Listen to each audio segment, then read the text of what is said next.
नमस्कार दोस्तों, स्वागत है आपका हमारे चैनल पर। आज की बड़ी खबरें। नए साल में किसान होंगे माला माल।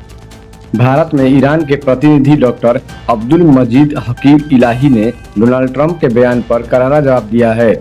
उन्होंने कहा, ईरान अमेरिका से बातचीत नहीं करना चाहता क्योंकि इस जंग की शुरुआत उन्होंने ही की है। हमें उनके साथ अब तक 2 बार ऐसा अनुभव हो चुका है। हम उनसे बातचीत कर रहे थे और उन्होंने हम पर हमला कर दिया। हमें अपनी रक्षा करनी होगी। हम अपनी गरिमा, अपनी स्वतंत्रता और अपने देश के लिए अपना खून बहाने को तैयार हैं। हम अपने दुश्मनों के सामने झुकने को तैयार नहीं हैं।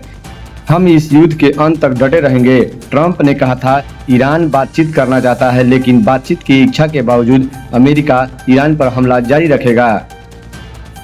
मिडिल ईस्ट में बढ़ते तनाव के बीच अमेरिका ने अपने सैन्य मौजूदगी को और मजबूत करने का फैसला किया है।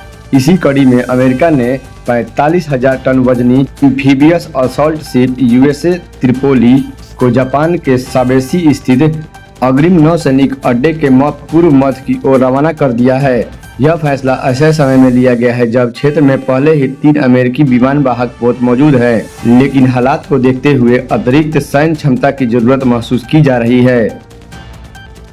पश्चिम एशिया में गहराते संघर्ष और $100 के पार पहुंचे कच्चे तेल के वैश्विक अर्थव्यवस्था को प्रभावित किया है।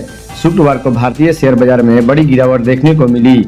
सेंसेक्स 1470.50 अंक गिरकर 74,563.92 पर बंद हुआ। वहीं निफ्टी 488 अंक टूटकर 23,151 पर आ गया। ईरान पर अमेरिका और इजराइल के हमले के बाद शुरू हुए इस संकट के 14 दिन में सेंसेक्स कुल 6,723 अंक गिर चुका है, जिससे निवेशकों की अनुमानतः 33.68 लाख करोड़ रुपए की भारी नुकसान हुआ है।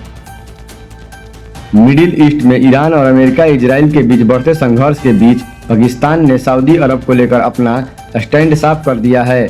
पाकिस्तान के प्रधानमंत्री शहनवाज शरीफ के सहयोगी मुश्ताक जेदी ने ब्लूमबर्ग को दिए गए इंटरव्यू में कहा है कि पाकिस्तान सऊदी अरब की मदद करने के लिए हर हाल में तैयार है।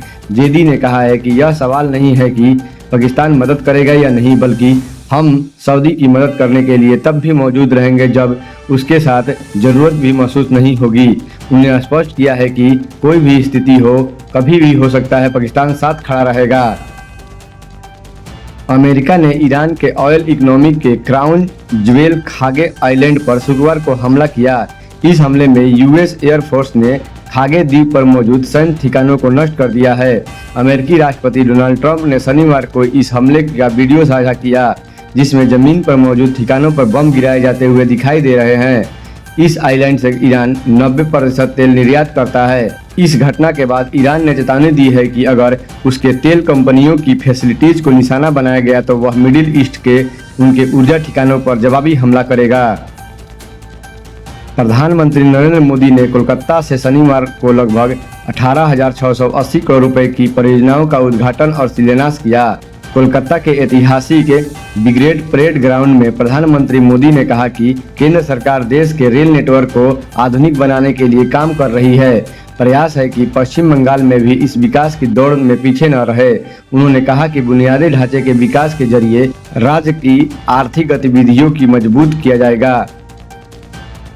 ईरान अमेरिका के बीच बढ़ते तनाव का असर अब भारत में भी दिखने लगा है। कई शहरों में कमर्शियल एलपीजी सिलेंडर की कमी हो गई है, जिसका सीधा असर रेस्टोरेंट और क्लाउड किचन पर पड़ रहा है।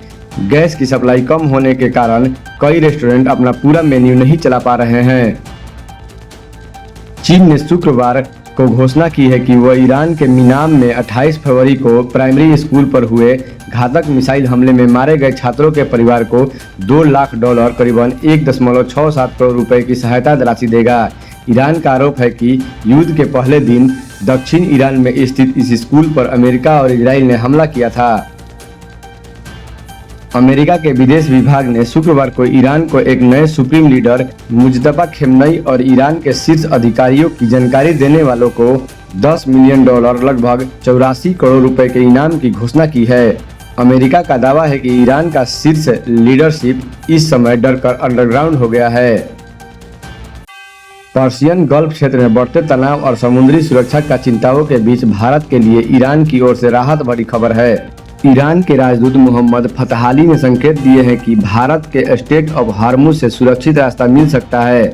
स्ट्रेट ऑफ हार्मुज दुनिया के सबसे अहम समुद्री मार्गों में से एक है। मीडिया से बातचीत में राजदूत ने कहा है कि भारत ईरान का मित्र है और इसी कारण भारतीय जहाज़ों के लिए इस समुद्री मार्ग से गुजरने का सुरक्षित रास्ता मिल सकता है। ईरान की ओर से यह बयान ऐसे समय में आया है जब अमेरिका, इजराइल और ईरान के जंग के कारण समुद्री रास्तों की सुरक्षा पर खतरा मंडरा रहा है।